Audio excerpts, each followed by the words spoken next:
사랑하고 보고 싶은 프라미스 성도 여러분, 좋은 아침입니다.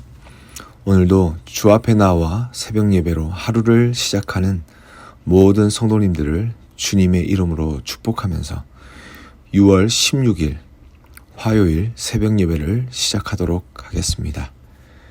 이 시간 다 같이 찬송가 455장 주님의 마음을 본받는 자 주님께 올려드리도록 하겠습니다.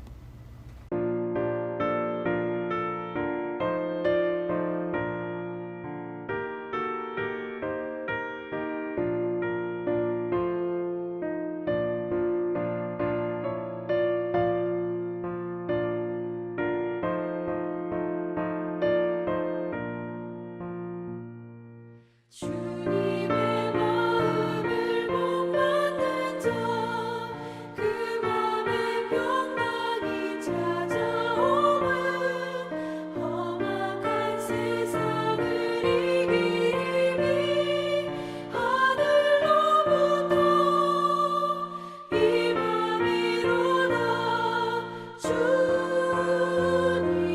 마음 본받아 살면서 그거룩하신 나도 이루리. 주 모습 내 눈에 안 보이며 그 음성 내 귀에 안 들려도 내 영혼 날마다 주를 만나 신령한 말씀 늘 배우도다. 주님의 마음 본받아 살면서 주님의 거룩하신 나도 이루리.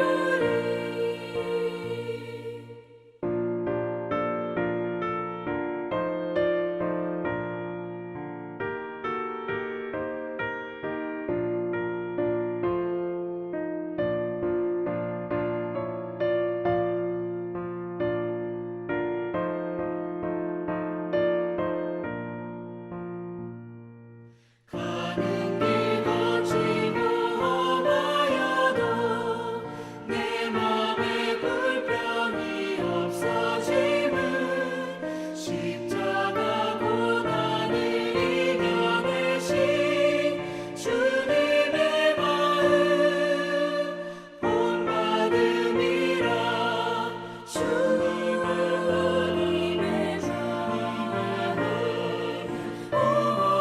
본받아 살면서 주님의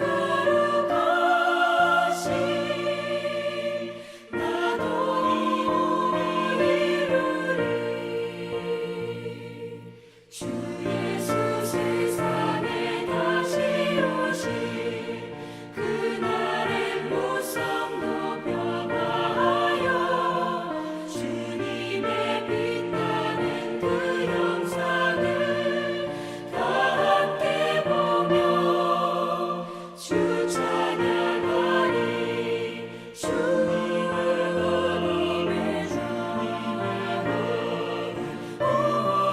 본받아 살면서 주님의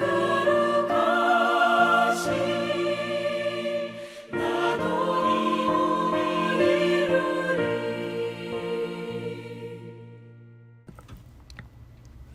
하나님께서 우리에게 주신 말씀은 고린도전서 10장 14절에서 11장 1절까지입니다. 고린도전서 10장 14절에서 11장 1절까지 다 같이 말씀을 받들어 읽도록 하겠습니다. 그런즉 내 사랑하는 자들아, 우상 숭배하는 일을 피하라. 나는 죄 있는 자들에게 말함과 같이 하노니 너희는 내가 이르는 말을 스스로 판단하라. 우리가 축복하는 바 축복의 자는 그리스도의 피에 참여함이 아니며 우리가 떼는 떡은 그리스도의 몸에 참여함이 아니냐. 떡이 하나요 많은 우리가 한 몸이니 이는 우리가 다 한 떡에 참여함이라. 육신을 따라 난 이스라엘을 보라. 제물을 먹는 자들이 제단에 참여하는 자들이 아니냐. 그런즉 내가 무엇을 말하느냐. 우상의 제물은 무엇이며 우상은 무엇이냐. 무릇 이방인이 제사하는 것은 귀신에게 하는 것이요 하나님께 제사하는 것이 아니니 나는 너희가 귀신과 교제하는 자가 되기를 원하지 아니하노라. 너희가 주의 잔과 귀신의 잔을 겸하여 마시지 못하고 주의 식탁과 귀신의 식탁에 겸하여 참여하지 못하리라. 그러면 우리가 주를 노여워하시게 하겠느냐. 우리가 주보다 강한 자냐. 모든 것이 가하나 모든 것이 유익한 것은 아니요 모든 것이 가하나 모든 것이 덕을 세우는 것은 아니니 누구든지 자기의 유익을 구하지 말고 남의 유익을 구하라. 무릇 시장에서 파는 것은 양심을 위하여 묻지 말고 먹으라. 이는 땅과 거기 충만한 것이 주의 것입니다. 불신자 중 누가 너희를 청할 때 너희가 가고자 하거든 너희 앞에 차려놓은 것은 무엇이든지 양심을 위하여 묻지 말고 먹으라. 누가 너희에게 이것이 제물이라 말하거든 알게 한 자와 그 양심을 위하여 먹지 말라. 내가 말한 양심은 너희의 것이 아니요 남의 것이니 어찌하여 내 자유가 남의 양심으로 말미암아 판단을 받으리요. 만일 내가 감사함으로 참여하면 어찌하여 내가 감사하는 것에 대하여 비방을 받으리요. 그런즉 너희가 먹든지 마시든지 무엇을 하든지 다 하나님의 영광을 위하여 하라. 유대인에게나 헬라인에게나 하나님의 교회에나 거치는 자가 되지 말고 나와 같이 모든 일에 모든 사람을 기쁘게 하여 자신의 유익을 구하지 아니하고 많은 사람의 유익을 구하여 그들로 구원을 받게 하라. 제11장. 내가 그리스도를 본받는 자가 된 것 같이 너희는 나를 본받는 자가 되라. 오늘 하나님께서 우리에게 주신 말씀을 가지고 많은 사람들의 유익을 위해 라는 제목으로 여러분과 말씀을 나누길 원합니다. 올해 2020년으로 대한민국에 복음이 전파된 지 130년이 되는 해를 맞이하게 되었습니다. 구한말 조선 왕조 말기입니다. 우리나라에 복음을 들고 온 서양 선교사님들이 전국에 흩어져 복음을 전하면서 그리스도인으로서 하지 말아야 될 것을 몇 가지를 정했습니다. 그래서 예수님을 믿고 세례를 받는 자의 문답 중에서 이 5가지를 절대 금해야 된다라고 가르쳤습니다. 그것이 지금도 우리에게 오고 있는데요. 그 첫 번째가 바로 제사 금지입니다. 이것은 하나님 이외에 다른 신을 섬길 수 없는 것이기 때문에 반드시 금해야 되는 것이었습니다. 두 번째는 주일 성수입니다. 주일을 반드시 지켜라. 이 지킬 때에는 돈도 쓰면 안 되고요. 경제적인 활동 모든 것을 금하며 철저한 안식을 지킬 것을 말하였습니다. 세 번째는요. 주초 금지. 그러니까 술과 담배를 금지하라라는 것이었습니다. 절제의 삶을 통하여서 세상 가운데 모범적인 삶을 살아가는 것, 그리고 실수하지 아니하도록 하기 위한 방지법이었습니다. 그리고 네 번째는 축적 반대. 그러니까 그 사랑하는 아내 이외에 다른 아내를 두어서는 안 된다라는 것이죠. 그리고 마지막으로 5번째는 노름 금지였습니다.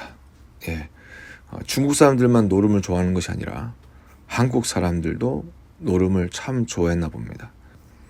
이러한 5가지 금지 조항을 선교사님들이 130년 전에 만들었다는 것은 당시에 많은 사람들이 이렇게 살았다는 것이죠.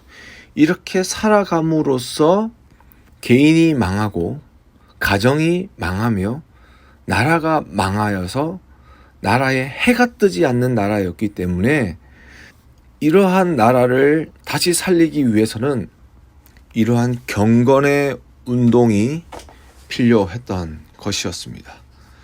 그래서 이 초기 한국 교회는요, 이 5가지의 신자의 기본 덕목을 반드시 지켰습니다. 저도 사실 나이가 그렇게 많은 건 아닌데요. 130년 전에 세워진 한국 기독교의 5가지 금지사항을 보면서 나도 저걸 지켰는데 깜짝 놀랐습니다. 그러나 더 놀라운 것은 이 5가지의 덕목이 어느 순간부터인가 무너지고 있다는 것입니다. 그리고 이상하게 한국 교회는 세상 가운데서 비난을 더욱더 거세게 받고 있습니다. 여러분, 20-30년 전만 해도 교회 다닌다 그러면요, 외상, 돈 빌리는 것 아무 문제가 없었습니다. 그러나 요즘에 교회 다닌다고 해보십시오. 그러면 벌써 사람들은 의심의 눈을 가지고 그리스도인이라 하는 사람을 무시할 뿐만 아니라 기피하게 됩니다. 어쩌다가 우리가 이렇게 되었을까요? 그것은 바로 거룩함을 잃었기 때문입니다. 거룩함이란 무엇입니까? 죄를 안 짓는 것일까요? 아니면 하나님의 말씀을 지키는 것일까요? 네, 그렇습니다. 하지만 우리가 좀 더 생각해 봐야 될 것은 왜 우리가 거룩해야 하는지, 그리고 거룩한 자들을 하나님께서 왜 사랑하시고 기뻐하시는지를 알아야 합니다. 분명한 것은 거룩이란 것은 생각의 단어가 아니라는 것입니다.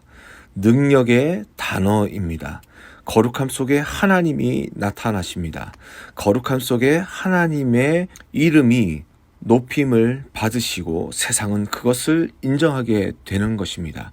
그래서요, 교회나 성도가 이 거룩함을 가질 때에 세상이 두려워하고 세상이 존경하지만 거룩함을 잃을 때에 세상으로부터 비난을 받게 되고 짓밟힘을 받게 되는 것입니다. 오늘 본문에서도 사도 바울은 고린도 교인들에게 이 거룩함을 강조하고 있습니다. 특히 오늘 본문에서는 2가지 우상 숭배를 하지 말라는 것과 자기의 유익을 구하지 말고 남의 유익을 구하라고 말씀하시면서 그 결론을 하나님께 영광 올려드리는 삶으로 살 것을 강조하고 있습니다. 여러분, 왜 우상 숭배를 하지 말라고 하는 것일까요? 단지 하나님이 싫어하신다는 것일까요? 그 정도의 수준이 아닙니다. 이것을 인간의 편에 서서 이야기하자면 가장 인간스럽지 않은 모습이 바로 우상 숭배의 모습이기 때문입니다. 우상 숭배를 한다는 것은 하나님을 경배하지 않고 하나님을 사랑하지 않는다는 것이 아닙니다. 그 삶을 지배하고 있는 모든 것이 하나님이 아닌 인간이 만든 무엇인가에 의하여 지배되어진다는 것입니다. 여러분 생각해 보십시오. 내가 무엇인가를 믿는다는 것, 다른 우상을 섬길 때에 그냥 섬길 수 있습니까? 어딘가를 가야 됩니다. 또 그거 가기 위해서 스케줄을 가져야 됩니다. 물질도 써야 돼요. 에너지도 사용해야 돼요. 또 구색을 맞추기 위해서 규정하는 것을 해내야 합니다. 삶의 규범이 세워지고 그로 인해 도덕과 윤리적 가치가 세워지는 것입니다. 이것이 결국 선악의 판단의 기준이 되는 것이죠. 사도 바울 당시 고린도라는 도시는요, 도덕적으로 부패와 타락이 극심했던 도시였습니다. 역사적 기록에 따르면 고린도 지역을 다스렸던 신은 사랑의 신이라고 하는 아프로디테였는데 그 신전에 성노예들이 7,000명이나 있었다고 합니다. 얼마나 많은 사람들이 그곳을 왔다 갔다 했는지. 고린도는 경제적으로나 문화적으로 아주 풍부한 도시였지만 문화가 혼잡해지고 무분별한 동물적인 쾌락을 즐기면서 인간의 모습보다 짐승과 다를 바 없는 인간의 모습을 잃어버린 사람들이 살고 있었습니다. 그래서 당시 사람들은 어떤 잘못을 하고 무분별한 삶을 살아가고 있는 사람을 향하여 고린도인 같다라고 할 정도였으니까 말입니다. 이 도시는 지리적으로나 여러 부분에서 아주 좋은 위치에 있었습니다. 그래서 도시들 가운데서 가장 크고 영향력이 있는 위치에 있습니다. 그러나 지금은 그 도시가 사라져 버렸습니다. 왜입니까? 개인의 쾌락과 그리고 그로 인하여 정신적이고 영적인 불안감이 사람들에게 임하게 되고 돈과 쾌락으로 많은 사람들이 모였지만 그로 인하여 풍부함을 누렸지만 이성적이지 못하고 상상할 수 없는 일들이 그 도시에 불안을 가져다 주었고 가정이 깨어지고 사회가 병들게 되면서 그 도시는 파괴되었다는 것이죠. 사람 같지 않은 사람이 사니까 그러니까 망하게 되었다는 것입니다. 그래서 바울은요, 고린도 교회 성도들에게 우상을 섬기지 말라라고 당부할 뿐만 아니라 명령하고 있습니다. 너희들만이라도 우리를 만드신 하나님을 인정하고 그를 경배하며 그를 사랑함으로 우리가 누구이며 우리가 무엇을 해야 되는지 알게 되므로 사람이 가장 사랑스럽게 살아가면서 너희가 사는 도시를 사랑하고 내 이웃을 사랑한다면 그 사회가 어떤 모습이건 간에 반드시 회복될 것이라고 말씀하고 있는 것입니다. 사랑하는 성도 여러분, 우리가 언제 가장 사람답게 될까요? 바로 하나님을 경배하며 살아갈 때입니다. 두 번째로 사도 바울은 23절과 24절에서 이렇게 이야기합니다. 모든 것이 가하나 모든 것이 유익한 것은 아니요 모든 것이 가하나 모든 것이 덕을 세우는 것은 아니니 누구든지 자기의 유익을 구하지 말고 남의 유익을 구하라 라고 말씀합니다. 너무나도 어려운 말씀입니다. 이 뒤에 나오는 말씀을 보면 너무나도 더 어렵습니다. 어떤 가치관을 가지고 또한 어떤 경우에 어떻게 행하면서 판단하면서 살아야 할지 너무나도 난감한 말씀입니다. 이 말씀을 이렇게 생각하면 될 것 같습니다. 고민하고 살아라 라는 겁니다. 진짜 고민할 것을 고민하면서 살아라. 신중한 판단을 하는 사람, 그 사람이 바로 그리스도인이요 거룩한 삶을 살아가고 있는 사람이라는 것이죠. 자기의 유익을 구하지 말고 남에게 유익을 주는 것도 힘들지만 남에게 유익을 주면서 자기에게 또한 유익을 얻을 수 있게끔 살아가는 것, 그것 또한 더 어려운 일이 아닐 수 없습니다. 그렇습니다. 그리스도인은요 그냥 쉽게 살아가는 사람이 아닙니다. 쉽게 판단하는 사람이 아닙니다. 느껴지는 대로 보여지는 대로 선택하는 사람이 아닙니다. 하나님의 뜻을 구합니다. 하나님의 생각을 바라봅니다. 하나님이 심으신 깊은 계획을 붙잡으려고 합니다. 그것이 바로 하나님의 사람들의 생각이라는 것이죠. 이 23절부터 나타나 있는 많은 이야기들을 우리의 삶 가운데 그대로 적용할 수 없지만 이러한 말을 하였던 사도 바울의 그 의도는 무엇이었냐면 너 정말 그리스도로 살기 위하여 정말 거룩한 고민을 하면서 살아야 된다는 것입니다. 그래서 그 결론이 무엇입니까? 먹든지 마시든지 무엇을 하든지 사도 바울은 무엇을 하라고 이야기했습니까? 모든 것을 다 하나님의 영광을 위해서 하라는 것입니다. 고린도 교인들에게만 한 것이 아니라 이 글을 읽는 여러분과 저에게 한 말씀이라는 것입니다. 믿음이라는 것은 결코 온실 같은 곳에서 살아가는 모습이 아닙니다.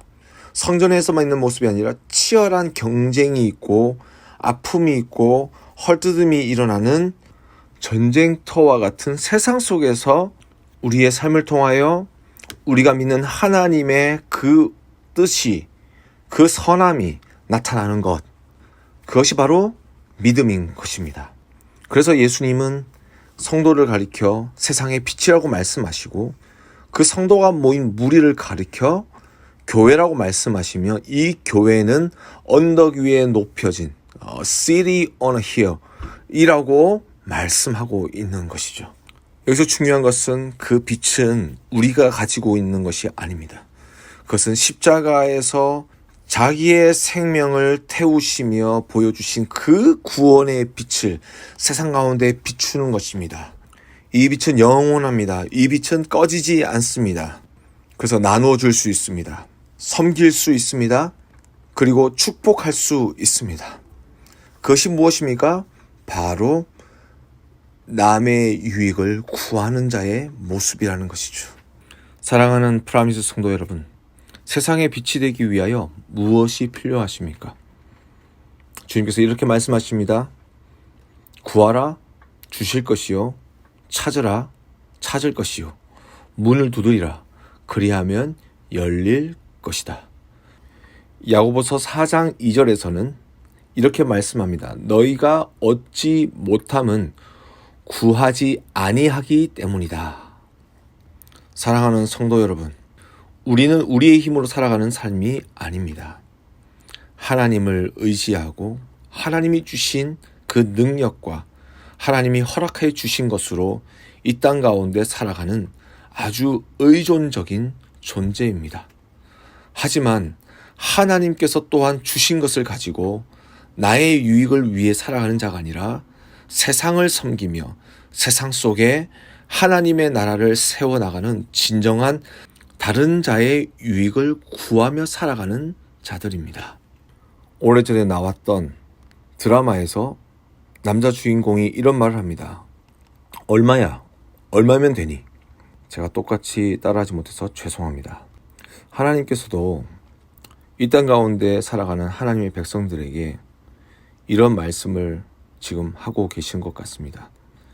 네가 이 땅 가운데 나의 백성임을 나타내는 이 거룩한 삶을 살아가면서 세상을 위로하고 세상을 돕고 축복하는 자로 서길 원하는데 얼마면 되겠니? 사랑하는 성도 여러분, 우리는 거룩한 자입니다. 세상 가운데 살아가더라도 정말 사람답게 살아야 할 책임이 우리에게 있습니다. 또한 하나님께서 우리에게 많은 것을 허락해 주셨습니다. 주님이 주신 것을 이제는 눈을 세상으로 돌려 그들을 섬기며 나누며 축복하는 가운데 세상이 하나님을 인정하고 모든 영광을 하나님께 올려드리는 이 거룩한 능력의 역사가 새벽 예배에 참여하신 모든 성도님들에게 있게 되기를 주님의 이름으로 축복합니다. 다 같이 기도하겠습니다. 하나님 아버지 감사합니다. 오늘 우리에게 이 땅 가운데 우리가 어떻게 살아야 할지를 가르쳐 주심을 감사합니다. 우상 숭배하지 말라는 말씀을 통하여 정말로 우리를 만드신 하나님을 인정하며 정말 사람답게 살기를 원하시는 하나님의 마음을 깨닫습니다. 주님, 주님을 바라보게 하여 주시옵소서. 주님을 닮아가는 저희들 되게 하여 주시옵소서. 또한 하나님, 세상 속에서 자신의 유익만을 구하는 자 되지 않게 도와주시고 남의 유익을 위하여 자신의 유익을 굽힐 수 있는 귀한 믿음의 사람들 되게 하여 주시옵소서. 그래서 우리의 삶을 통하여 세상이 하나님을 보게 하여 주시고 하나님을 만나게 하여 주시며 하나님께 모든 영광을 올려드릴 수 있는 세상을 섬기는 자로 하늘의 미랄이 되는 저희들 되게 하여 주시옵소서. 감사하며 예수님의 이름으로 간절히 기도드렸습니다. 아멘. 하늘에 계신 우리 아버지여, 이름이 거룩히 여김을 받으시오며 나라 임하옵시며 뜻이 하늘에서 이루어진 것 같이 땅에서도 이루어지이다. 오늘날 우리에게 일용할 양식을 주옵시고 우리가 우리에게 죄 지은 자를 사하여 준 것 같이 우리의 죄를 사하여 주옵시고 우리를 시험에 들게 하지 마옵시고 다만 악에서 구하옵소서. 대개 나라와 권세와 영광이 아버지께 영원히 있사옵나이다. 아멘.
주